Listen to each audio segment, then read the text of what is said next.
Hello everyone, welcome to my channel. कैसे हैं आप सब? उम्मीद करती हूँ आप सब बहुत अच्छे होंगे। तो एक बार फिर से मैं आप सबके लिए घर और किचन से जुड़े हुए काफ़ी सारे टिप्स लेकर आई हूँ जो बहुत ही यूज़फुल है और आपकी रोज़मर्रा की लाइफ में बहुत काम आएंगे।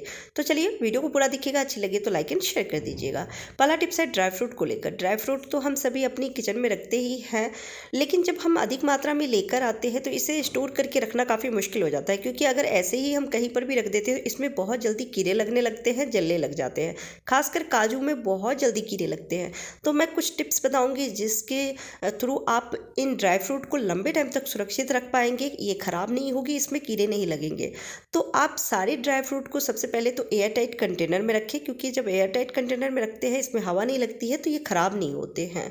अगर काजू को आपको लंबे टाइम तक सुरक्षित रखना है तो एयर टाइट कंटेनर में रखें और साथ में 4 से 5 उसमें लौंग जरूर रखें। लौंग रखने की वजह से काजू में कीड़े नहीं लगते हैं। आप सभी को पता होगा कि दांत में भी कई बार ऐसे दर्द शुरू हो जाती है, हम दांतों के बीच में लौंग दबा लेते हैं तो वो दर्द कम हो जाती है। तो लौंग रखने की वजह से बिल्कुल भी कीड़ा नहीं लगेगी। आप जितनी महीने तक स्टोर करके रखना चाहते हैं काजू को रख सकते हैं। तो ये बहुत ही बढ़िया तरीका है। इसी तरीके से अगर आपको बादाम को लंबे टाइम तक सुरक्षित रखना है तो सबसे पहले तो आप क्या करें, अगर घर में पहले से बादाम रखा हुआ है और अगर लग रहा है आपको कि उसमें नमी है तो ड्राई रोस्ट कर ले 1 मिनट के लिए। लो फ्लेम पे ड्राई रोस्ट करना है, ज़्यादा भूनना नहीं है इसको। और जब ठंडी हो जाए तो उसके बाद एयरटाइट कंटेनर में रखें और साथ में 1 चम्मच चीनी भी रख दें। चीनी रखने की वजह से ये लंबे टाइम तक सुरक्षित रहती है, ख़राब नहीं होते हैं। लेकिन अगर आप मार्केट से लेकर आए हैं, पैकेट अभी जस्ट खोला ही है आपने, तो वो बादाम बहुत अच्छी रहती है, उसमें नमी नहीं रहते हैं। तो फिर आप डायरेक्ट एयरटाइट कंटेनर में रख दें और 1 चम्मच चीनी रखें। इस तरीके से जब आप बादाम को रखेंगे तो ये लंबे टाइम तक सुरक्षित रहेगी। अब किशमिश और छुहारा को रखना है तो उसको एयरटाइट कंटेनर में रखें। आप चाहे तो इसमें भी थोड़ा सा चीनी मिक्स कर सकते हैं। चीनी रखने की वजह से ये ड्राई फ्रूट ख़राब नहीं होती है। आप कोशिश करें कि ड्राई फ्रूट को किचन में ना रखें, कोई ठंडी जगह पे रखें या फिर आप फ्रिज में रखें। इस तरीके से रखने से ये बहुत टाइम तक सुरक्षित रहते हैं, ख़राब नहीं होते हैं। बहुत ही बढ़िया टिप्स है, ज़रूर ट्राई करके देखिएगा। अगला टिप्स है आटा को लेकर। कई बार रोटी बनाते हैं तो 1-2 रोटियां की आटा बच जाती है। अब उसे जैसे ही हम फ्रिज में रखें या फिर बाहर भी रखते हैं तो आटा आप देखेंगे बहुत जल्दी काले हो जाते हैं। उस आटे की रोटियां बनाते हैं तो ना देखने में अच्छी लगती है, ना ही खाने का मन होता है। तो कभी भी ऐसा हो कि आटा ज़्यादा गूंद लिया हो या फिर रोटियां नहीं बनानी है, थोड़ी देर बाद बनानी हो, तो उस आटा को काला ना हो इसके लिए आप क्या करें, हल्का सा देसी घी ले और ऊपर से इस तरीके से घी की लेयर लगा दे। थोड़ा सा घी की लेयर लगाने से वो आटा बिल्कुल भी काली नहीं होने वाली है। उसकी रोटियां एकदम ताज़े आटा की जैसी रोटियां बनाते हैं वैसे ही बनेगी और रोटियां फूली सॉफ्ट मुलायम भी बनेगी घी लगाने की वजह से। बहुत ही बढ़िया टिप्स है। चलिए अगला टिप्स देखते हैं हरी धनिया को लेकर। सर्दियों में हरी धनिया खूब सारी मिल जाती है, एकदम ताज़ी फ्रेश मिलती है, लेकिन गर्मी में नहीं मिलती है। इन धनिया को अब कैसे हम लंबे टाइम तक स्टोर करके रखें? कई बार हम फ्रिज में रख देते हैं फिर भी ये सूख जाती है, गलने लगती है। तो ये मेरी खुद की उगाई हुई धनिया है, गमले में हमने उगाया था, तो ज़्यादा ठंड पड़ने की वजह से ये थोड़ी पीली पीली हो गई है। तो अब मैं इसके जितने भी डंठल है वो हटा दूंगी, सिर्फ पत्ते पत्ते रखूंगी। और आप देख सकते हैं कि मैं डंठल हटा दी हूँ। और अब हम एयर टाइट कंटेनर में इसको रखेंगे तो रखने से पहले टिश्यू पेपर रखूँगी, जिससे कि धनिया में जो भी थोड़ी बहुत नमी है वो टिश्यू एब्जॉर्ब कर लेगी। और इसको कवर करके फिर फ्रिज में रखेंगे। फ्रिज में रखने से ये 1 सप्ताह से 2 सप्ताह तक एकदम फ्रेश बनी रहेगी, बिल्कुल भी नहीं सूखने वाली है, ना ही गलने वाली है। तो इस तरीके से धनिया को स्टोर करके रख के देखिएगा। बहुत ही बढ़िया टिप्स है, ज़रूर ट्राई कीजिएगा। वाइपर हम सभी अपने घर में रखते हैं। ज़्यादातर वाइपर से पानी साफ करने का ही काम करते हैं, लेकिन कई बार वाइपर से पोछा भी लगा लेते हैं। कोई भी पुराना कपड़ा इसमें लपेट के और फिर पोछा लगाते हैं। लेकिन वाइपर से पोछा लगाने में परेशानी ये होती है कि जितना भी बड़ा घर हो, पोछा लगाते हैं बार बार ये कपड़ा खुल जाती है और फिर बार बार इस कपड़े को हमें लपेटना पड़ता है इसमें, जिसमें कि टाइम जाती है। तो अगर आप वाइपर से पोछा लगाते हैं तो यहाँ पे एक आप टिप्स को ज़रूर फॉलो कीजिएगा, जिसके बाद आपकी ये परेशानी ख़त्म हो जाएगी। तो टी शर्ट है या फिर पुराना दुपट्टा है, इस तरीके से आप लपेटते हैं तो लपेटने के बाद उस पर क्लॉथ पिन जरूर लगा दें। कपड़ा को गीला करने के बाद जब आप पोछा लगाने के लिए लपेटते हैं इसको वाइपर में, तो 2 या 3 क्लॉथ पिन लगा देने से ये फिक्स हो जाती है। उसके बाद जितना भी बड़ा घर हो, पोछा लगाना हो, आप लगा सकते हैं। ये बिल्कुल भी बीच में नहीं खुलने वाली है। जब आप वापस से इस कपड़े को साफ करेंगे तो फिर क्लॉथ पिन लगा लीजिए। तो ये बहुत ही बढ़िया तरीका है। इस तरीके से आपके समय भी बचेंगे, परेशानी भी बचेगी। कई बार होता है कि बाथरूम बाथरूम की टाइल्स हमें साफ़ करनी होती है या फिर कहीं पर भी टाइल्स लगी हो तो उस पर धूल डस्ट बैठ जाते हैं, तो इस तरीके से कपड़े लपेट के आप साफ़ भी करेंगे तो ये कपड़ा खुलेगी नहीं। ये बहुत ही बढ़िया टिप्स है, आप ज़रूर एक बार इस तरीके से साफ़ करके देखिएगा, ट्राई करके देखिएगा। कैसा लगा आपको ये टिप्स कमेंट करके ज़रूर बताइएगा। अच्छी लगी हो तो लाइक शेयर ज़रूर कीजिएगा।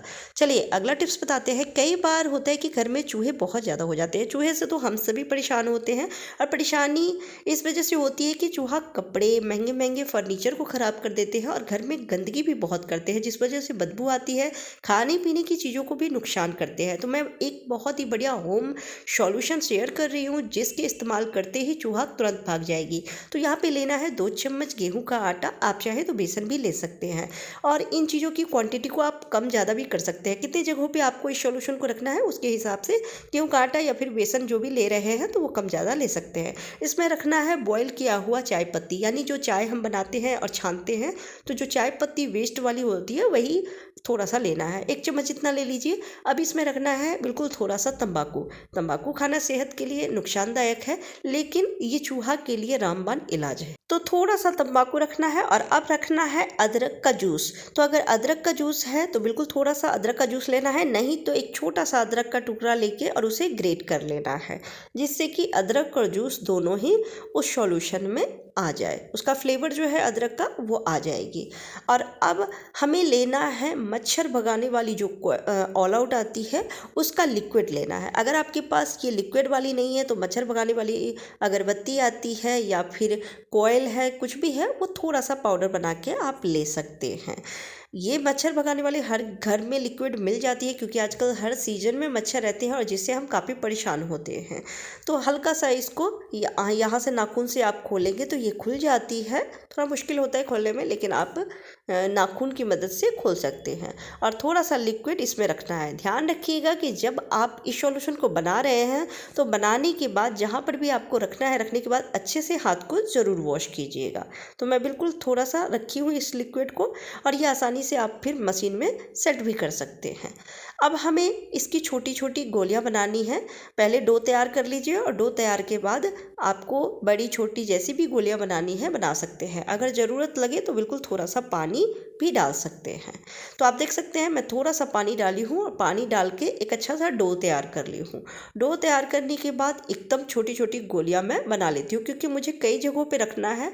चूहा अक्सर ही आप देखेंगे बेड के नीचे, कबर्ड के नीचे, जहाँ पे बिल्कुल अंधेरा होता है, जहाँ झाड़ू नहीं जाती है या फिर रोशनी नहीं जाती है, वहाँ पे ही अक्सर छुपे रहते हैं। इस सॉल्यूशन को रखने के साथ साथ कुछ बातों का जरूर ध्यान रखिएगा, जैसे कि शाम के टाइम में खिड़की दरवाजे बंद रखने हैं और घर में कूड़ा कबाड़ वेस्ट चीज़ें नहीं रखनी है। जो आपके काम का नहीं है उसे बिल्कुल ही घर से निकाल दें और शाम के टाइम में जो डस्टबिन है उसे अच्छे से कवर कर दें या फिर बाहर निकाल दें, क्योंकि खाने पीने की चीज़ें चूहा को मिल जाएगी तो इस सॉल्यूशन को नहीं खाएगी। तो इस तरीके से छोटी छोटी गोलियां बना के और घर के हर एक कोने में रखना है। आप वॉशिंग मशीन, फ्रिज के नीचे भी रख सकते हैं। अगला टिप्स है, आलू शिमला मिर्च की सूखी सब्जी बहुत टेस्टी लगती है, खाने में रोटी पूरी पराठे सभी के साथ खाते हैं। अगर इस सब्जी को आप भी बनाते हैं तो 1 चम्मच लास्ट में, जब सब्जी बन जाए तो बनने के बाद लास्ट में 1 चम्मच आमचूर पाउडर और 1 चम्मच किचन किंग मसाला डाल के इसे 1 मिनट के लिए इस तरीके से चलाते हुए भून लें या फिर कवर करके छोड़ दें। और उसके बाद हरा धनिया डाल के और इस सब्जी को जब सर्व करेंगे ना बहुत ही टेस्टी लगता है। तो आप इस तरीके से सब्जी एक बार ज़रूर बना के देखिएगा। आमचूर पाउडर डालने की वजह से इस सब्जी का स्वाद दुगना हो जाती है। तो आप इस तरीके से सब्जी बनाएं और रोटी पूरी पराठे किसी के साथ भी खा सकते हैं। अगला टिप्स है कि कटे हुए फ्रूट को कैसे हम लंबे टाइम तक सुरक्षित रखें और साथ में केला को गलने से और उसके छिलके को काला होने से कैसे बचाएं। तो चलिए सबसे पहले बताती हूँ कि कटे हुए पपीता को कैसे हम 2 से 4 दिन के लिए स्टोर करके रख सकते हैं। कई बार होता है कि बड़े साइज़ का पपीता ले आते हैं और इतना खर्च नहीं कर पाते हैं। अब आधा हमने यूज़ कर लिया है और आधा रखना है 2 से 4 दिन के लिए। तो इसको कैसे रखेंगे, तो आप ले लें न्यूज़पेपर और न्यूज़पेपर से इसे कवर कर देना है। जिधर से कटा हुआ है उधर से तो बहुत अच्छे से इसको कवर करना है और कवर करने के बाद इसे फ्रिज में रख दें। फ्रिज में रखेंगे तो ये 2 से 4 दिन तक बिल्कुल भी ख़राब नहीं होने वाली है, सुरक्षित रहेगी। वैसे कटे हुए फ्रूट को जितना जल्दी हो सके ख़त्म कर लेना चाहिए। तो इस तरीके से न्यूज़पेपर से आप इसे रैप करके और फ्रिज में रख दें। अगला टिप्स है केला को लेकर। केला को सुरक्षित रखने का 3 टिप्स बताती हूँ। अगर केले का पूरा हत्था ही है और उसे आप चाहते हैं कि ये ज़्यादा ना पके और काले ना हो, उसके छिलके गले नहीं, तो आप क्या करें, उसमें एक धागा बांध दें और कहीं पर भी उसको टांग दें। कहीं पर भी कील में आप टांग के रखेंगे तो इससे केला 1 सप्ताह तक आराम से चल जाती है, गलती नहीं है जल्दी। अगर आप उससे ज़्यादा समय के लिए इसे सुरक्षित रखना चाहते हैं तो सबसे पहले आप क्या करें, एल्युमिनियम फॉयल ले लें और फॉयल पेपर से ये जो गुच्छा है जहाँ डंडी लगी हुई है सारे केले का, उसको रैप कर देना है, कवर कर देना है। जब आप इस तरीके से इसको कवर करके रखेंगे तो ये जल्दी ख़राब नहीं होती है, 1 से 1.5 सप्ताह तक केला सुरक्षित रहती है। आप अगर 8 से 10 दिन के लिए केला को सुरक्षित रखना चाहते हैं, गलने से बचाना चाहते हैं, इसका छिलका काला ना पड़े, तो आप उसके लिए क्या करें, ये जो गुच्छे में केला है उसको अलग कर लेना है। लेकिन ध्यान रखना है कि जो डंडी है वो जॉइंट रहना चाहिए, वो बिल्कुल भी नहीं टूटना चाहिए। तो इस तरीके से एक एक केला को अलग कर लीजिए गुच्छे से और अब इसे हमें फॉइल पेपर से रैप करना है। इस तरीके से जब आप डंडी को रैप कर देते हैं तो ये केला जल्दी ख़राब नहीं होती है और काफ़ी टाइम तक ये सुरक्षित रहती है। लेकिन ध्यान रखिएगा कि जब आपको फ्रिज में रखना है इसे, तो इस तरीके से डंडी को रैप करने के बाद आप कोई जिप लॉक वाली पन्नी हो तो उसमें रखें और फिर केला को रखें, तो ये आराम से 15 दिन 10 से 15 दिन के लिए सुरक्षित हो जाएगी, ये ख़राब नहीं होने वाली है। डायरेक्ट फ्रिज में नहीं रखिएगा क्योंकि ऐसे फ्रिज में रखेंगे तो भी ये ख़राब हो जाएंगे। तो ये बहुत ही बढ़िया टिप्स है, ज़रूर ट्राई करके देखिएगा। और कैसा लगा आपको आज के सारे टिप्स कमेंट करके ज़रूर बताइएगा। अच्छी लगी हो तो वीडियो को लाइक शेयर ज़रूर कीजिएगा। Bye bye, take care.